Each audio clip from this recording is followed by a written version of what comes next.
The pounding on the door came at 6 in the morning, each thud like a hammer against Tessa Harris's already fragile heart. She jolted awake on the couch where she'd spent another sleepless night, watching her 5-year-old daughter Amora struggle to breathe. The little girl lay curled under 3 blankets, her small chest rising and falling with labored wheezes that had gotten worse over the past 2 days. "Ms. Harris, I know you're in there," Mr. Patterson's gruff voice boomed through the thin apartment door. "I've got papers to serve." Tessa's stomach dropped. She knew exactly what papers he meant. 3 months behind on rent, and her landlord's patience had finally run out. She pulled her worn robe tighter and glanced at Amora, whose fever-flushed cheeks made her look like a broken doll. The child's breathing rattled with each inhale, a sound that terrified Tessa more than any eviction notice ever could. She opened the door just wide enough to face Mr. Patterson, a stocky man with permanent scowl lines etched into his face. He thrust a manila envelope at her without ceremony. "You got 30 days to vacate," he said flatly. "Should have paid your rent instead of whatever else you've been spending money on." "My daughter is sick," Tessa whispered, her voice cracking. "I had to choose between rent and the urgent care visit last week. She has pneumonia." Mr. Patterson's expression didn't soften. "That's unfortunate, but I got bills too." 30 days, Ms. Harris." As his footsteps echoed down the hallway, Tessa closed the door and leaned against it, the envelope trembling in her hands. Behind her, Amora coughed, a wet, painful sound that sent Tessa rushing to her side. The little girl's eyes fluttered open, glazed with fever. "Mama!" Amora's voice was barely a whisper. "My chest hurts." Tessa pressed her palm to her daughter's forehead and felt the burning heat radiating from her skin. The fever had spiked again, even higher than before. Terror clawed at her throat. The urgent care doctor had given them antibiotics 3 days ago, but Amora was getting worse, not better. She needed a real hospital, real doctors, maybe even admission for 4 antibiotics. But Tessa had exactly $43 in her bank account and no health insurance. She'd lost her job as an office administrator 2 weeks ago after missing too many days to care for Amora. The medical bill from urgent care still sat unpaid on her kitchen counter, a cruel reminder of debts she couldn't settle. Now she faced an impossible equation. Homelessness in 30 days, a desperately sick child who needed immediate medical attention, and no money to solve either problem. The eviction notice felt like a death sentence. Tessa looked at her daughter's labored breathing and made her decision. She would take Amora to the emergency room right now, and she would figure out the rest later. Her daughter's life mattered more than her credit score or her fear of medical debt. She gathered Amora in her arms, grabbed her purse, and headed for the door. Whatever came next, she would face it. But first, she would save her baby girl. Have you ever had to choose between keeping a roof over your head and saving someone you love? Drop a comment below and subscribe to see how Tessa survives this impossible choice. The emergency room at Metropolitan General Hospital buzzed with controlled chaos. Tessa sat in a hard plastic chair, cradling Amora against her chest while a triage nurse took the little girl's vital signs. The thermometer beeped at 104.2 degrees. The nurse's expression tightened. "We need to get her back right away," the nurse said, already flagging down a doctor. Within minutes, Amora was in a treatment room, hooked up to monitors that beeped steadily while displaying numbers Tessa didn't understand. A young doctor with kind eyes examined Amora's chest with a stethoscope, her expression growing more serious with each passing second. "She has severe pneumonia," Dr. Patricia Reynolds explained, making notes on her tablet. "Her oxygen saturation is too low. We need to admit her for 4 antibiotics and oxygen therapy, possibly for several days." Tessa's hands shook as she stroked Amora's hair. "How much will that cost?" Dr. Reynolds hesitated. "Without insurance, we're looking at several $1,000s, minimum. But Ms. Harris, your daughter needs this treatment. Her condition is serious." The room seemed to tilt. Several $1,000s might as well have been several million. Tessa opened her mouth to ask about payment plans, charity care, anything, when a deep voice spoke from the doorway. "I'll cover all the expenses." Tessa turned to see a tall man in an expensive charcoal suit standing just outside the treatment room. He had sandy brown hair, sharp blue eyes, and the kind of presence that commanded attention without effort. He looked completely out of place in the chaotic emergency room. "I'm sorry, what?" Tessa managed. The man stepped closer, his expression earnest. "I was visiting my mother 2 rooms over and overheard the situation. Your daughter needs help, and I can provide it. Please, let me cover the medical costs." "All of them?" Tessa stared at this stranger, her pride warring with desperation. Every instinct told her to refuse, to say she could handle it herself. But then Amora coughed, that terrible wet sound, and Tessa looked at her daughter's flushed face and struggling chest. "Why would you do that?" Tessa asked, her voice barely above a whisper. The man's expression softened. "Because I can, and because your daughter needs help right now. There's no other reason necessary." He extended his hand. "Christopher Bennett." Tessa took his hand, feeling the warmth and certainty in his grip. "Tessa Harris. And this is Amora." Christopher glanced at the little girl and something in his expression shifted, became gentler. "Hello, Amora. You're going to feel better very soon." Dr. Reynolds looked between them, clearly uncertain about this unusual arrangement. "Mr. Bennett, hospital policy requires." "I'll speak with the billing department immediately," Christopher interrupted smoothly. "Whatever paperwork is necessary, I'll handle it. Please proceed with Amora's treatment without delay." Tessa felt tears burning her eyes. This stranger was offering her a lifeline when she was drowning. Every practical bone in her body screamed that she should accept. "For Amora. Always for Amora." "Thank you," Tessa said, her voice breaking. "I accept your help, and I'm more grateful than I can express." "Thank you so much." Christopher nodded, a small smile touching his lips. "There's nothing to thank me for. Just focus on your daughter." As Dr. Reynolds began coordinating Amora's admission, Christopher stepped out to handle the financial arrangements. Tessa held her daughter's small hand and whispered a prayer of gratitude for the stranger who had appeared exactly when they needed him most. Within an hour, Amora was settled in a pediatric room with 4 lines delivering antibiotics and fluids. An oxygen cannula helped her breathe easier, and the monitors showed her vital signs slowly stabilizing. Tessa sat beside the bed, watching her daughter's chest rise and fall with less struggle than before. A soft knock at the door announced Christopher's return. He carried 2 cups of coffee and a small stuffed elephant. "I thought you might need this," he said, handing Tessa the coffee. "And this is for Amora, when she wakes up." Tessa accepted both, overwhelmed by his continued kindness. "You didn't have to do any of this." "I know," Christopher said simply. "But I wanted to." Over the next 3 days, Christopher Bennett became a regular presence in Amora's hospital room. He visited every afternoon, bringing books to read to the little girl, puzzles to work on together, and always a fresh cup of coffee for Tessa. At first, Tessa found his attention puzzling. Why would a wealthy man spend his valuable time with strangers in a hospital? But as she watched him interact with Amora, reading stories with different voices for each character and genuinely laughing at her daughter's observations, Tessa began to understand. Christopher was lonely. Beneath the expensive suits and confident demeanor, he was searching for something money couldn't buy. On the 4th day, as Amora napped peacefully with normal oxygen levels for the first time, Christopher and Tessa sat in the chairs by the window. The afternoon sunlight streamed through the glass, illuminating dust motes that danced in the air. "She's doing so much better," Christopher observed, watching Amora sleep. "Dr. Reynolds says she might be discharged tomorrow." Tessa nodded, though the thought filled her with anxiety. Discharge meant returning to reality, to the eviction notice and unemployment and impossible bills. The hospital had been a strange sanctuary where none of those problems could touch her.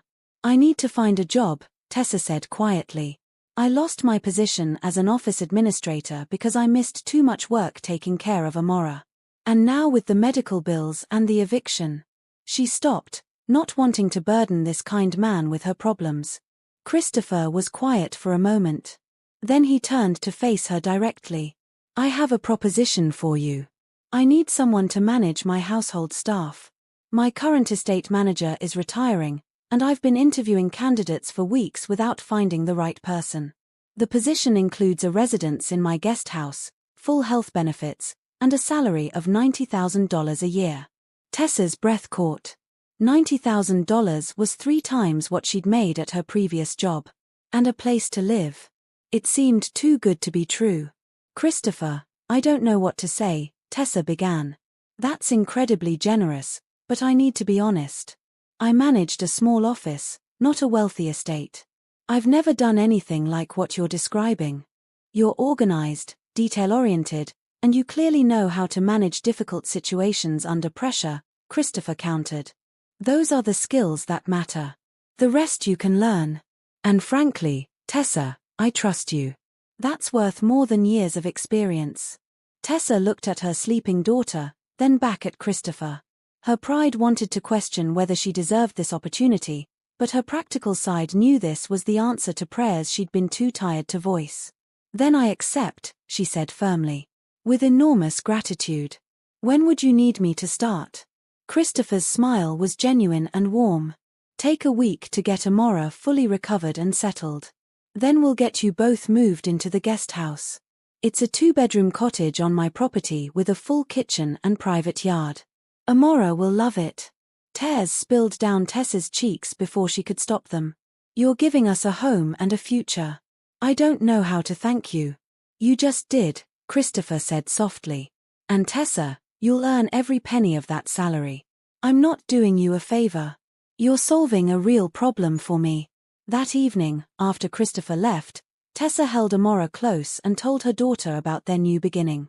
The little girl's eyes, bright and fever-free for the first time in days, sparkled with excitement.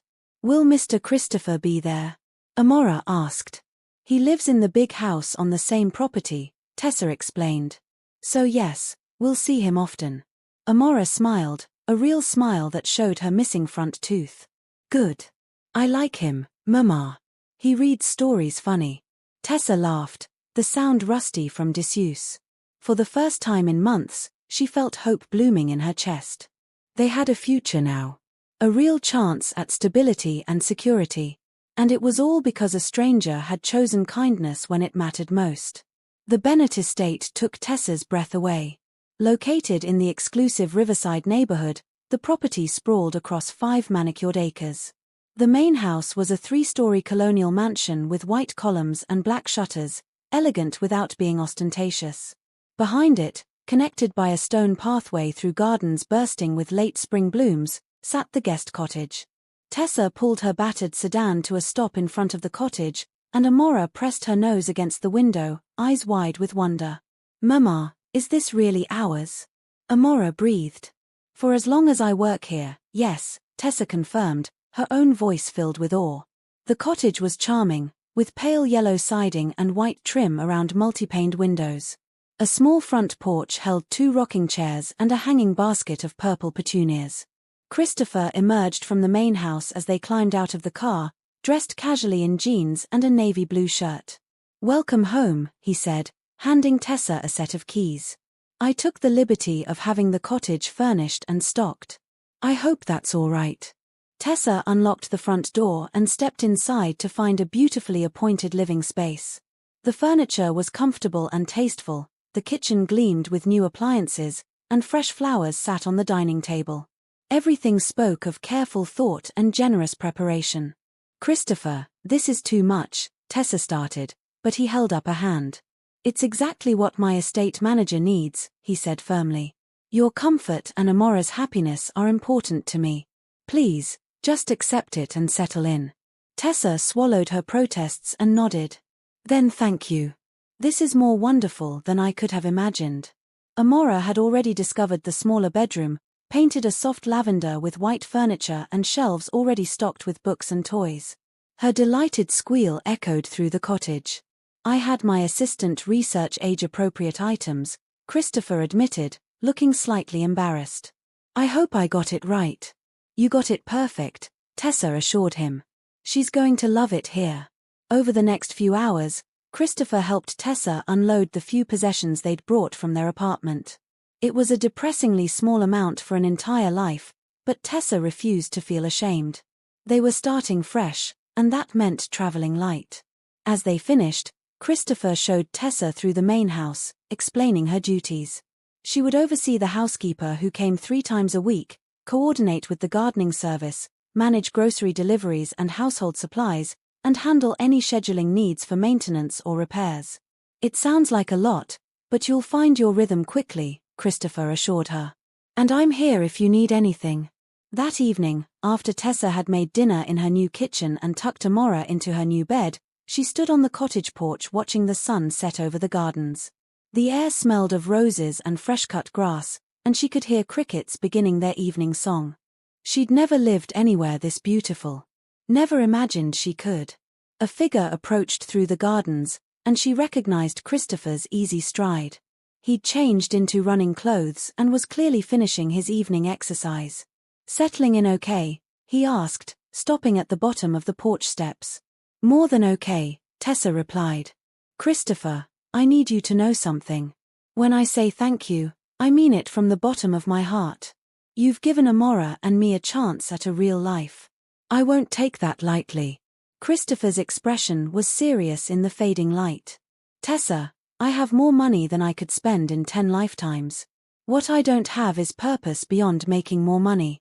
Helping you and Amora, it feels like something real. Something that matters.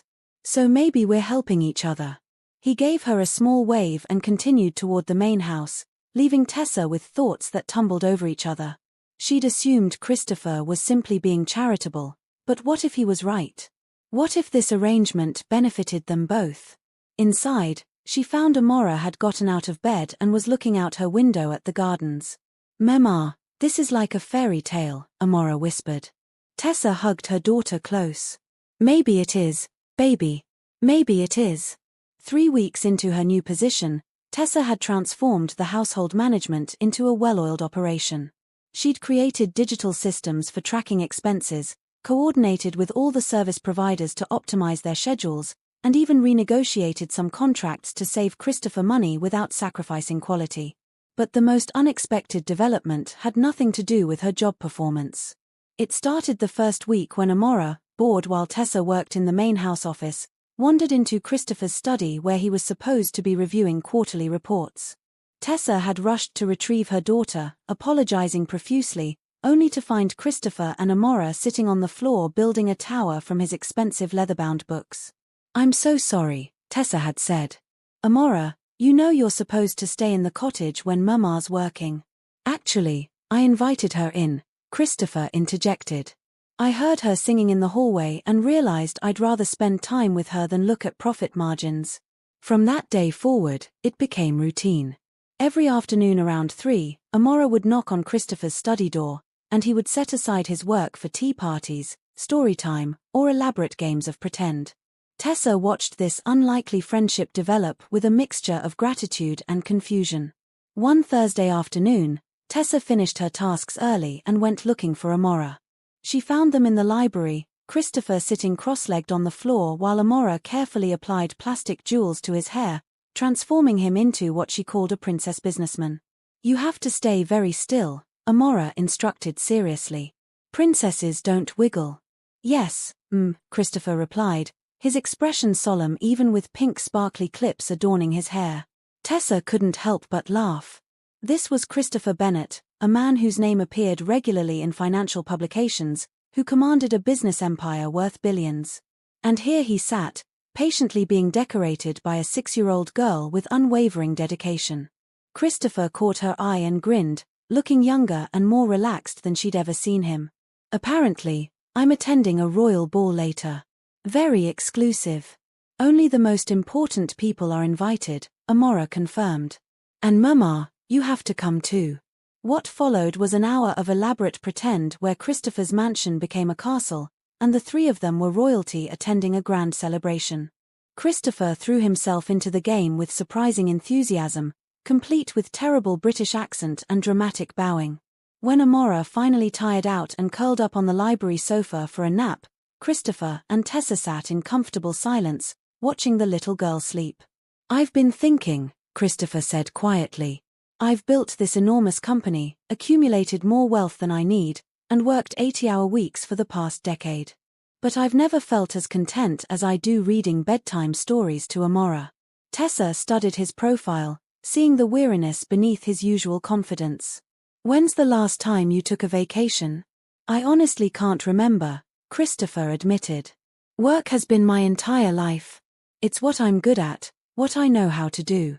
But lately, it feels empty." "What changed?" Tessa asked, though she suspected she knew the answer. Christopher turned to look at her, his blue eyes intense. "You and Amora. You showed me what I've been missing. Family. Laughter. Connection. Purpose beyond profit margins." Tessa felt her heart skip. There was something in his gaze that made her breath catch, an awareness that had been building between them for weeks. But she pushed it aside, reminding herself of their arrangement. Christopher was her employer, her benefactor. She couldn't risk complicating that with feelings. "You're good with her," Tessa said, keeping her voice steady. "She's never known her father, so having a positive male role model means everything." "Her father's loss," Christopher said firmly. "Amora is extraordinary. You've raised an amazing little girl, Tessa." "I'm trying," Tessa replied. "Some days I worry I'm not enough." "You're more than enough," Christopher said with conviction. "But you don't have to do it alone anymore. I meant what I said about helping each other. Let me be part of Amora's life. Part of both your lives." Before Tessa could respond, Amora stirred and opened her eyes. "Is the ball over?" she asked sleepily.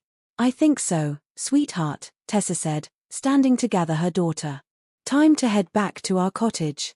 But as they walked through the gardens in the golden afternoon light, Christopher walking beside them, Tessa couldn't shake the feeling that something fundamental had shifted. They weren't just employee and employer anymore. They were becoming something else. Something that both excited and terrified her. What would you do if a billionaire wanted to be part of your family? Would you let him in, or protect your heart? Comment below and subscribe to see where this story goes. It started innocently enough. Christopher mentioned he usually ate dinner alone in his huge dining room, and Amora immediately invited him to eat with them in the cottage. Tessa had tried to deflect, explaining they wouldn't want to impose, but Christopher's face had lit up with such genuine pleasure that she found herself setting an extra place at their small table. That first dinner was simple, just spaghetti and salad, but Christopher praised every bite like it was a gourmet meal. Amora chatted about her day at the new school Christopher had helped enroll her in, and the conversation flowed naturally, comfortably. The next night, Christopher appeared at their door again. And the night after that. By the end of the second week, family dinners had become an unspoken routine. Tessa cooked, Christopher often helped with prep work or dishes, and Amora provided entertainment with her endless stories and observations about the world. One evening, about a month after they'd moved in, Tessa made pot roast with vegetables, one of her grandmother's recipes. As they settled around the table, Christopher closed his eyes and inhaled deeply. "This smells like home," he said quietly. "Or what I imagine home should smell like." "Didn't your mother cook?" Amora asked with childhood directness. Christopher smiled, but it didn't quite reach his eyes. "My parents were very busy people. We had staff who prepared meals, and I usually ate alone in my room or at boarding school. Family dinners weren't really part of my childhood." Tessa felt a pang of sympathy. She'd grown up with very little money, but her grandmother had always insisted on family meals together, no matter how simple the food. "That's sad," Amora announced. "But you can have family dinners with us now." "I'd like that very much," Christopher replied, his voice rough with emotion. As they ate, Christopher began sharing stories from his childhood, things Tessa sensed he rarely discussed. He talked about the loneliness of growing up in a mansion filled with people but empty of warmth, about boarding schools where he'd learned to build emotional walls, about parents who loved him but showed it through money rather than presence. "My father built the company from nothing," Christopher explained. "He was brilliant in business but had no idea how to connect with a son. When he died 5 years ago, he left me everything, including the expectation that I'd continue his legacy. So I work constantly, make more money, expand the empire. But I'm not sure what it's all for anymore." "It's for building something good," Tessa suggested. "You have the resources to make a real difference in people's lives. Like you did for us." Christopher looked at her across the table, his expression intense. Helping you and Amora is the first thing I've done in years that feels truly meaningful. Everything else is just numbers on a screen. You should help more people then, Amora piped up. Like Mama always says, if you can help somebody, you should. Christopher laughed, a genuine sound that made him look younger. Your Mama is a wise woman. After dinner, they moved to the living room where Amora insisted on teaching Christopher how to play Go Fish. Tessa sat on the sofa with her tea, watching her daughter deal cards with serious concentration while Christopher pretended to be terrible at the game, much to Amora's delight. This was dangerous, Tessa realized. Not because Christopher was a bad person, but because it felt too right. Too much like an actual family. She was starting to depend on these evenings, to look forward to Christopher's arrival at their door. And Amora was clearly falling in love with the idea of having a father figure. What would happen when Christopher inevitably moved on? When he met someone from his own social circle and started a real family? The thought made Tessa's chest ache. Later, after Amora was in bed, Christopher lingered at the door. Thank you, he said softly, for including me in your evenings. It means more than you know. You're always welcome here, Tessa replied, meaning it despite her reservations. Amora adores you. And what about you? Christopher asked, his voice low. What do you think of me, Tessa? Tessa met his eyes and saw vulnerability there, a question he needed answered. I think you're a good man who's been lonely for too long. I think you deserve happiness, real happiness, not just success. So do you, Christopher said. He reached out and gently tucked a strand of hair behind her ear, the gesture achingly tender. You deserve everything good, Tessa. I hope you know that. Before she could respond, he was gone, walking back through the gardens toward the main house. Tessa touched her cheek where his fingers had brushed her skin and tried to quiet the hope rising in her chest. She couldn't afford to hope. Not like this. Not for something that seemed too perfect to be real. But as she locked up for the night and checked on Amora one last time, she found herself whispering a prayer that maybe, just maybe, this wasn't too good to be true. Maybe it was exactly what all three of them needed. The call came during Tessa's morning review of household accounts. Amora's new school, Riverside Elementary, needed her to come in immediately. The principal's tone suggested urgency but not emergency, which somehow made it worse. Tessa found Christopher in his study and explained the situation. His immediate response was to grab his jacket and car keys.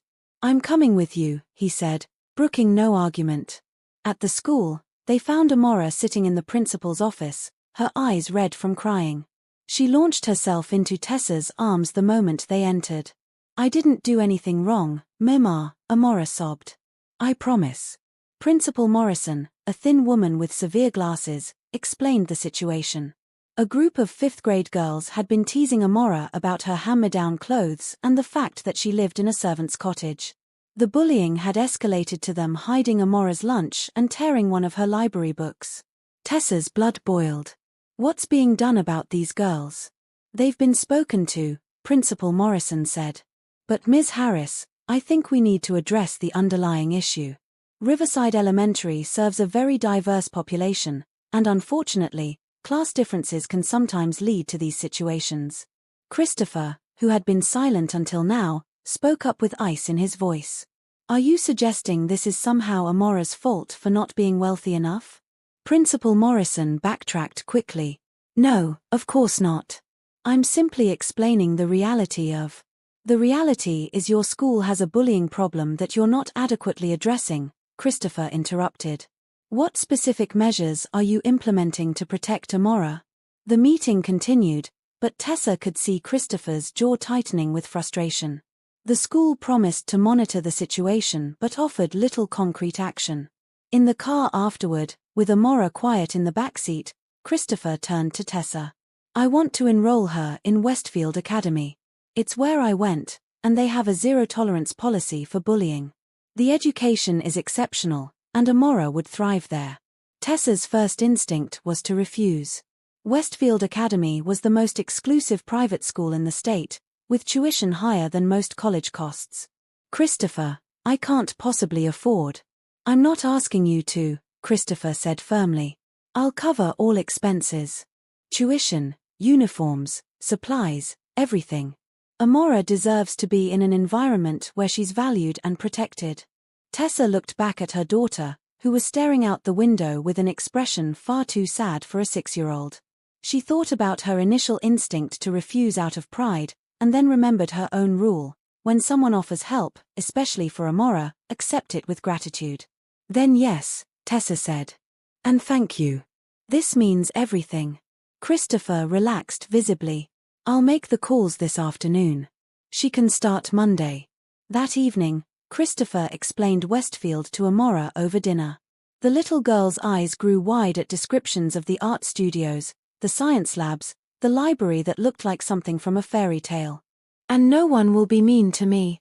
Amora asked in a small voice. No one, Christopher promised. And if anyone tries, you tell me immediately, and I'll handle it. How come you're so nice to us? Amora asked with childhood directness. Is it because you love Mama? The question hung in the air. Tessa felt her face flush while Christopher looked equally stunned. But Amora simply waited for an answer, her expression open and curious. Christopher cleared his throat. I care about both of you very much. You've become very important to me. Like family? Amora pressed. Yes, Christopher said quietly, his eyes meeting Tessa's across the table. Like family. Later that night, after Amora was asleep, Tessa stood in her bedroom staring at the ceiling. Christopher had essentially declared himself part of their family. He was investing in Amora's future, protecting her, caring for her like a parent would. And Tessa was falling in love with him. The realization hit her with the force of a truck.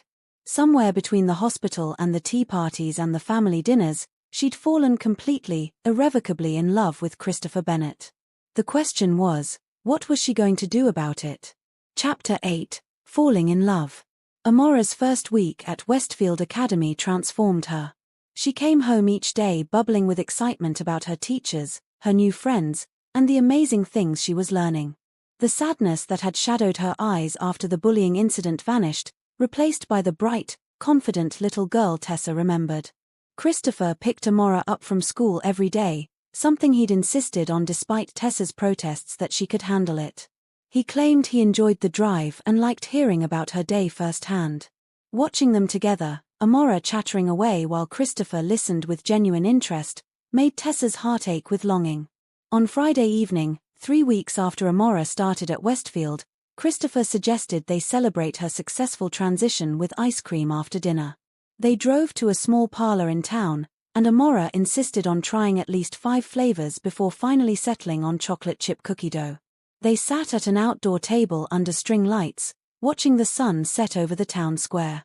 Amora entertained them with a dramatic retelling of her science experiment involving volcanoes, complete with sound effects and hand gestures.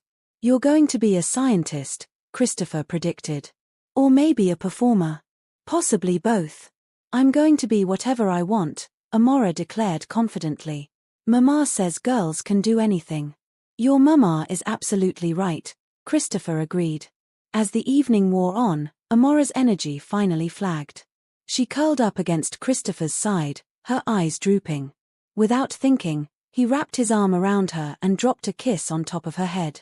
The gesture was so natural, so paternal, that Tessa felt tears prick her eyes. This was what Amora deserved. This love, this security, this sense of belonging to someone who cherished her. On the drive home, Amora fell completely asleep in her car seat. Christopher carried her into the cottage and laid her gently on her bed while Tessa removed her shoes and tucked her in. They stood together in the doorway, watching her sleep, and Tessa felt the weight of everything unsaid pressing down on her chest. In the living room, Christopher didn't immediately head for the door. Instead, he sat on the sofa, and after a moment's hesitation, Tessa joined him. She's an incredible kid, Christopher said softly. You've done an amazing job raising her, Tessa. I'm trying, Tessa replied. But it's easier now, having help. Having you. Christopher turned to face her, his expression serious in the dim light. Tessa, I need to tell you something. These past few months have been the happiest of my life. Coming home to dinner with you and Amora, reading bedtime stories, being part of your daily lives, It's everything I didn't know I was missing. Tessa's heart hammered against her ribs. Christopher. Let me finish, he said gently. I know our arrangement started as employer and employee. I know there's a power imbalance that makes this complicated. But I can't keep pretending what I feel is just friendship or professional courtesy. I'm in love with you, Tessa. I'm in love with your strength, your grace, your dedication to Amora. I'm in love with the way you make me want to be a better man. Tears spilled down Tessa's cheeks. I'm scared, she whispered. What if this doesn't work? What if you realize we're too different, that I don't fit in your world? What if Amora gets hurt when? Christopher reached out and cradled her face in his hands, wiping away her tears with his thumbs. I can't promise we won't face challenges. But I can promise that I will never intentionally hurt you or Amora. I love that little girl like she's my own daughter. And I love you like I've never loved anyone. Please, give us a chance. Tessa looked into his eyes and saw sincerity, vulnerability, and hope. She thought about refusing, about protecting herself and Amora from potential heartbreak. But then she thought about all the help she'd accepted from this man, all the ways he'd proven himself trustworthy and kind.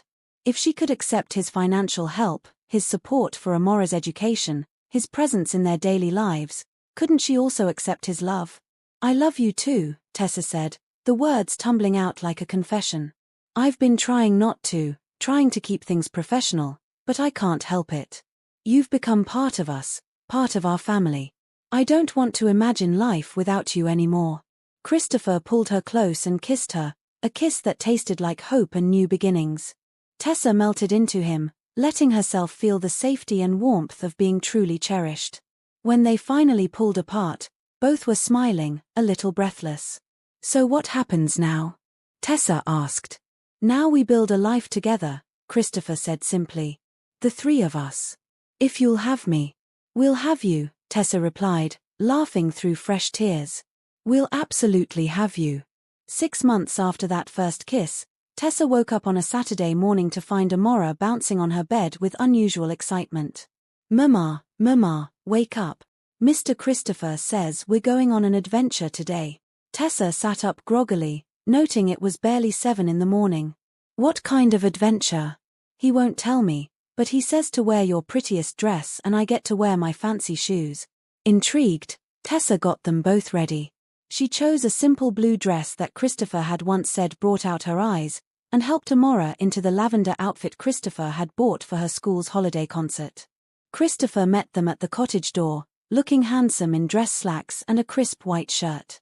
His eyes lit up when he saw them. Perfect, he said. My 2 favorite people, looking absolutely beautiful. Ready? He drove them to the Bennett Estates boathouse, a charming structure Tessa had barely noticed before. But today it had been transformed. White lights hung from the rafters, flowers decorated every surface, and a table was set for 3 overlooking the lake. Christopher, what is all this? Tessa breathed. Patience, he said, grinning. Amora, will you help me with something?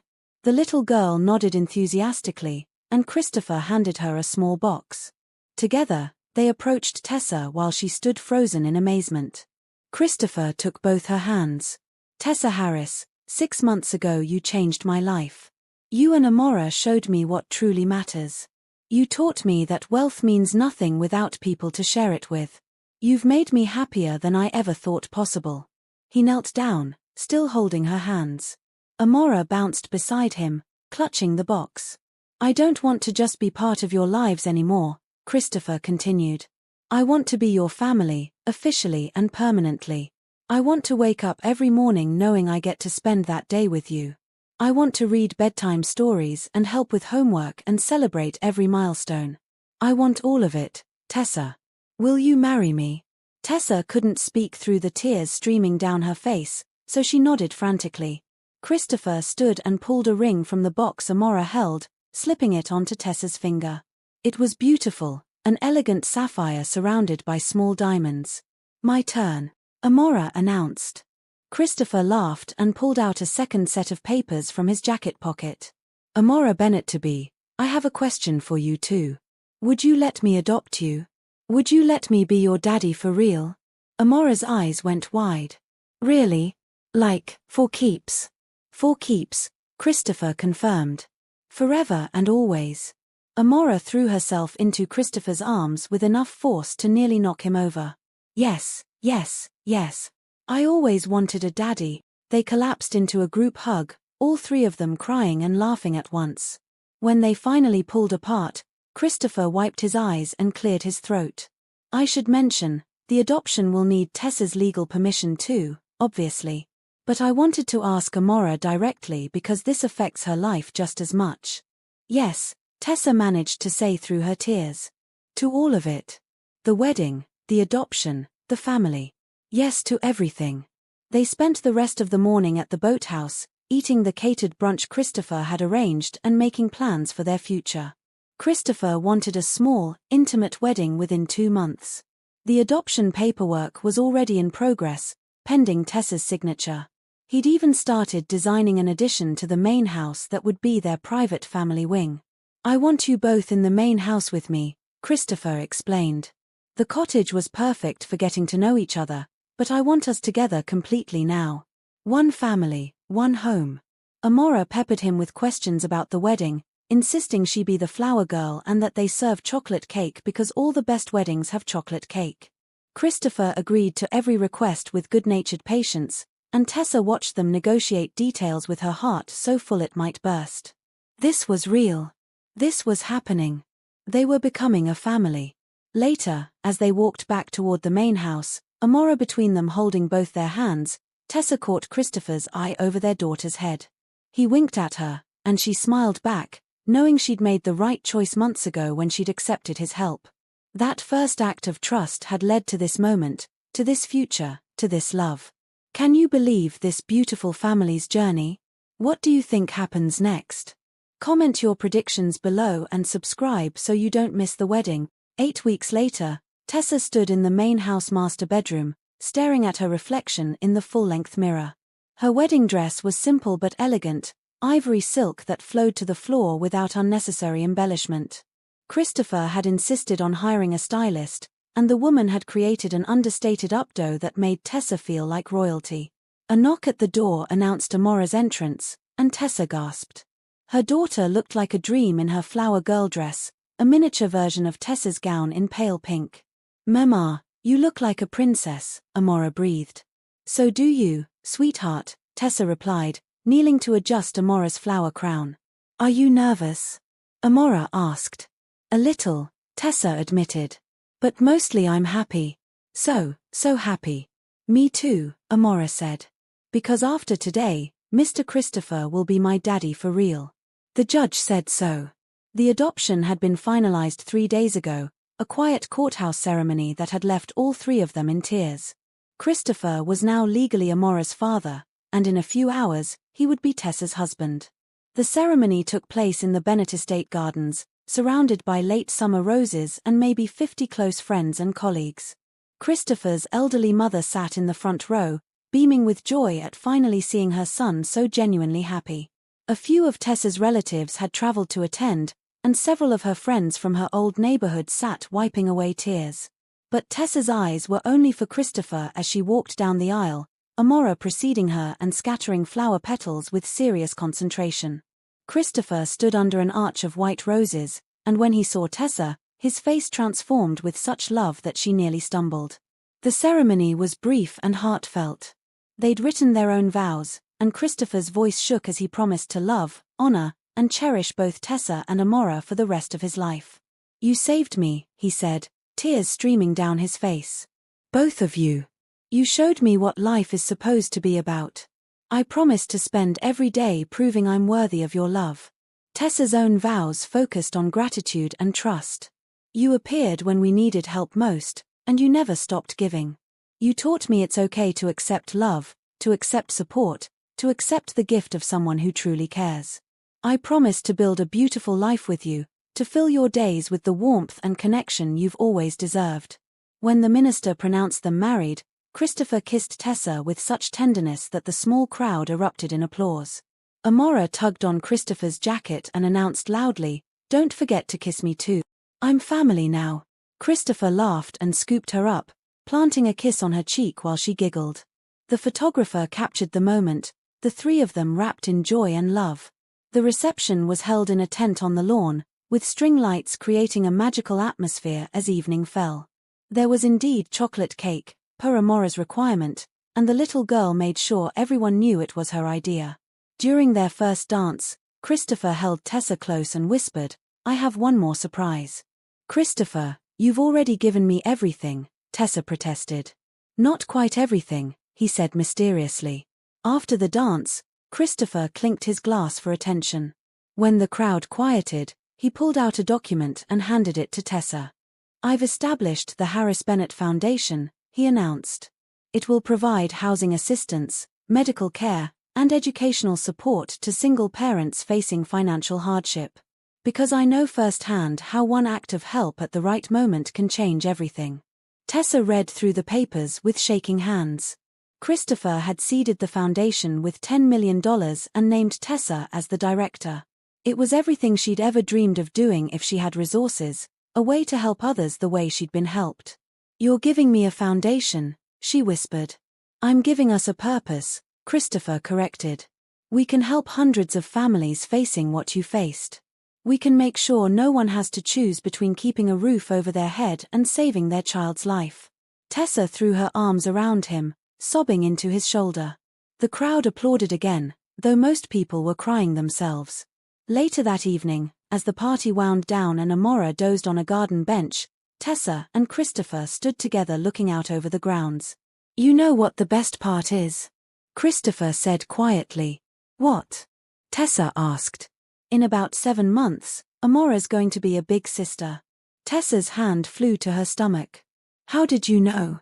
"I only found out this morning, and I was going to tell you tonight." Christopher grinned.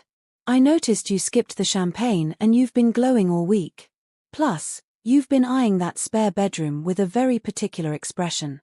Tessa laughed, feeling joy bubble up inside her. "We're having a baby." "We're having a baby," Christopher confirmed, pulling her close. "Our family is growing." They stood in comfortable silence, watching stars emerge in the darkening sky. Amora stirred and padded over to them, wrapping her arms around both their waists. "This is the best day ever," she mumbled sleepily. "We're a real family now." "We are, baby girl," Tessa agreed. "A real family." Christopher looked at his wife and daughter, then out at the estate that no longer felt like an empty mansion but like a home filled with love and laughter and purpose. He thought about the morning 6 months ago when he'd overheard a desperate mother in a hospital emergency room and made the impulsive decision to help. That one choice had led to this moment, to this family, to this life. He'd thought he was being charitable, but Tessa and Amora had given him far more than he'd ever given them. They'd given him love, meaning, and a reason to stop working and start living. As they walked back toward the main house, Christopher carrying a sleeping Amora while Tessa's hand rested in his, he sent up a silent prayer of gratitude. He'd spent his whole life accumulating wealth, but true richness, he now understood, had nothing to do with money. It was found in moments like this. In the weight of a child in his arms, in the love of a good woman beside him, in the family they were building together. This was the life he'd always wanted without knowing it. And it had all started because he'd chosen to help when help was needed most.